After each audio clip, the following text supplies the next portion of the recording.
और अब बात देश की। बिहार में राजधानी पटना में आरजेडी नेता की गोली मारकर हत्या कर दी गई है, जहां राजकुमार राय उर्फ आला पर 6 राउंड फायरिंग किए गए हैं। राघोपुर सीट से चुनाव लड़ सकते थे राजकुमार, जिनकी चुनाव के पहले ही गोली मारकर हत्या कर दी गई है। ये तस्वीरें सामने आई हैं जहां पर मृत पड़े हुए हैं। ये वीडियो आप इतना भयावह वीडियो है, हम दिखा नहीं सकते, लेकिन 6 राउंड फायरिंग की गई है। उनके शरीर पे 6 गोलियां लगी है। राजकुमार राय उर्फ आला पर 6 राउंड फायरिंग करके उनको मौत की घाट उतार दिया गया है। ये आरजेडी के नेता थे, टिकट के उम्मीदवार थे। राजधानी पटना में इनकी हत्या कर दी गई है। बिहार की राजधानी पटना में आरजेडी नेता की गोली मारकर हत्या की गई है। राजकुमार राय पर, इनका नाम आला, लोकप्रिय मशहूर आला के नाम से भी जनता के बीच में थे, और ऐसे में इन पर 6 राउंड फायरिंग की गई है। ये राघोपुर सीट के उम्मीदवार थे, चुनाव लड़ सकते थे। बिहार में जल्द ही विधानसभा के चुनाव होने हैं और उसके ठीक पहले राघोपुर सीट से आरजेडी के उम्मीदवार राजकुमार आला पर फायरिंग की गई। 6 राउंड फायरिंग करके उनको मौत के घाट उतार दिया गया है। इस वक्त चप्पे चप्पे पर पुलिस की तैनाती की गई है।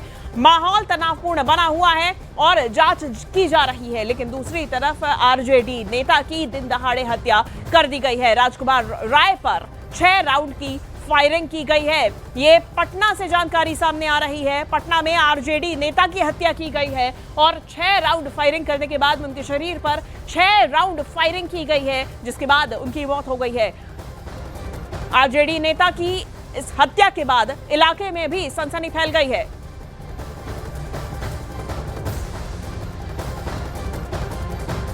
और सीधा रुक करते हैं संजय, इस खबर पर ज्यादा जानकारी के साथ जुड़ गए हैं। संजय, क्या कुछ पता चल पाया है हमलावरों के बारे में, क्योंकि बिहार में विधानसभा का चुनाव होना है, ऐसे में कानून व्यवस्था पर भी ये सवाल हैं। संजय। बिल्कुल, देखिए, ये देर रात की घटना है और ये चुनाव में खड़े हो रहे थे। हालांकि पूर्व में ये आरजेडी में थे, उसके बाद जो है इन्होंने आरजेडी को छोड़ दिया था। निर्दलीय चुनाव लड़ने की जो है ये राजकुमार उर्फ आला राय जो है तैयारी कर रहे थे और पहले से घात लगाए अपराधियों ने जो है घटना को अंजाम दिया है। तकरीबन 6 गोली मारे जाने की खबर है। वहां मौके से 6 खोखे बरामद किए गए हैं और छलनी कर दिया, खदेड़ करके जो है वो अपराधियों ने मारा है।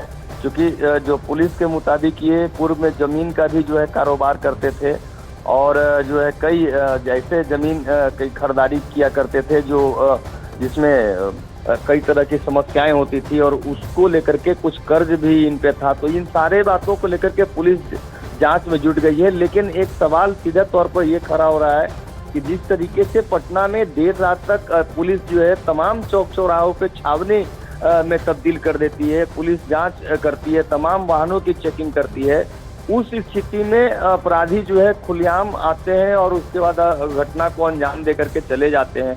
तो उस पर कहीं ना कहीं शासन प्रशासन पर भी सवाल उठता है। दूसरी बात, यही तो सवाल है कि आखिर ऐसा हो क्यों रहा है, और इसको लेकर मुद्दा भी बार बार वहां की सियासी पार्टियां बना रही हैं। और देखिए, फिलहाल वक्त है एक ब्रेक का। ब्रेक के बाद आपको दिखाएंगे फ्रांस में सरकार के खिलाफ सड़क पर क्यों उतरे लोग।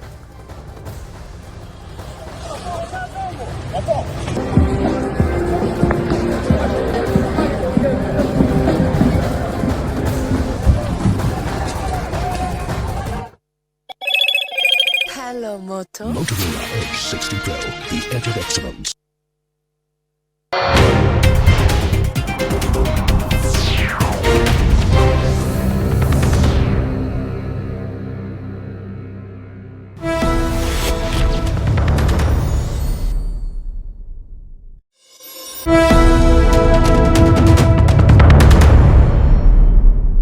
बड़ी खबर आई नेपाल में राजनीतिक संकट से जुड़ी। नेपाल में चल रहे सियासी संकट से जुड़े सभी पक्षों के बीच 4 घंटे तक चली वर्चुअल बैठक के बाद देश की अगुवाई के लिए पूर्व चीफ जस्टिस सुशीला कार्की के नाम पर सहमति बन गई।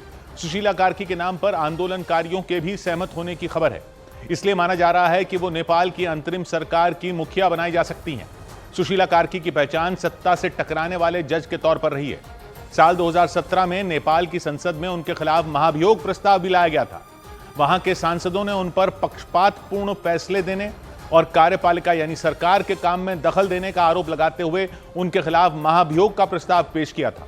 हालांकि बाद में वहां की सुप्रीम कोर्ट के ही आदेश पर संसद को महाभियोग का प्रस्ताव वापस लेना पड़ा था। इसीलिए उन्हें केपी शर्मा ओली की सरकार के वक्त भी सत्ता को झुकाने वाली शख्सियत के तौर पर देखा जाता रहा है। नेपाल में अंतरिम सरकार की मुखिया के पद की सबसे प्रबल दावेदार मानी जा रही सुशीला कार्की का भारत से भी गहरा कनेक्शन है। उनकी पढ़ाई बनारस में ही हुई थी। उन्होंने जीवन का लंबा वक्त भारत में बिताया। यानी नेपाल की कमान संभालने जा रही सुशीला कार्की का भारत और खासकर काशी से अच्छा खासा नाता है। नेपाल में भड़के विद्रोह के पीछे कुछ रोज पहले ललितपुर में हुए एक कार हादसे को बड़ी वजह माना गया। नेपाल के ललितपुर में कुछ रोज पहले एक मंत्री की गाड़ी ने सड़क पार कर रही 11 साल की एक बच्ची को टक्कर मार दी थी। टक्कर इतनी जोरदार थी कि वो बच्ची उछलकर दूर जा गिरी थी, लेकिन इस हादसे के बावजूद वो मंत्री नहीं रुके थे और वहां से निकल गए थे। इस बात से नेपाल के लोग बेहद गुस्से में आ गए थे। यह घटना सोशल मीडिया प्लेटफॉर्म पर प्रतिबंध लगाए जाने के बाद हुई थी, यानी तब जब सोशल मीडिया ऐप बैन किए जाने से लोग पहले ही भड़के हुए थे। ऐसे में मंत्री की कार से हुए हादसे ने आग में घी डालने का काम किया। इस बीच लोगों का गुस्सा तब सातवें आसमान पर पहुंच गया जब वहां के पूर्व प्रधानमंत्री केपी शर्मा ओली ने हादसे को छोटी मोटी बात कहकर टाल दिया था। उनके इस बयान ने वहां के लोगों और खासकर युवाओं के मन में भड़की विद्रोह की चिंगारी को हवा दे दी। इसी के बाद नेपाल के लोग सोशल मीडिया पर बैन और भ्रष्टाचार समेत मंत्री की कार से हुए हादसे के खिलाफ भी सड़कों पर उतर आए थे और उन्होंने पूरे नेपाल में जेनजी नाम से ऐसा आंदोलन शुरू किया जिसने वहां की सरकार को उखाड़ फेंका। वहां के लोगों के मन में पनपे इस गुस्से के पीछे ललितपुर की घटना को बड़ी वजह माना गया। यह हादसा नेपाल में 26 सोशल मीडिया प्लेटफॉर्म पर बैन लगाए जाने के फैसले के बाद हुआ था। उस दिन ललितपुर के एक इलाके में 11 साल की एक लड़की को एक कार ने जोरदार टक्कर मार दी थी। वो लड़की सड़क पार कर रही थी, तभी वो उस कार से टकरा गई। कार में वहां के एक मंत्री सवार थे। हैरानी की बात यह रही कि हादसे के बाद वो रुके नहीं बल्कि वहां से निकल गए थे। बाद में लोगों ने उस लड़की को सहारा दिया, लेकिन लोगों को इस हादसे से कहीं ज्यादा मंत्री के रवैये ने झकझोर दिया था। सही कसर पूर्व पीएम केपी शर्मा ओली के एक बयान ने पूरी कर दी और उन्होंने इस कार हादसे को छोटी बात कहकर टाल दिया था। उनके इस बयान पर लोग आग बबूला हो उठे। उनके अंदर भड़क रही विरोध की चिंगारी बाहर आ गई। ललितपुर की इस घटना के कुछ ही घंटे बाद वहां के लोगों ने इसके खिलाफ बहुत बड़ा अभियान छेड़ दिया था और माना गया कि यह कार हादसा जेनजी आंदोलन शुरू करने की एक बड़ी वजह बन गया।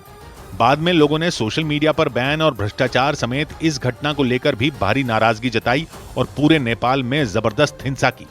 और विद्रोह की इस आग में वहां के प्रधानमंत्री का दफ्तर, संसद भवन और सुप्रीम कोर्ट से लेकर कई अहम इमारतें जलकर राख हो गई।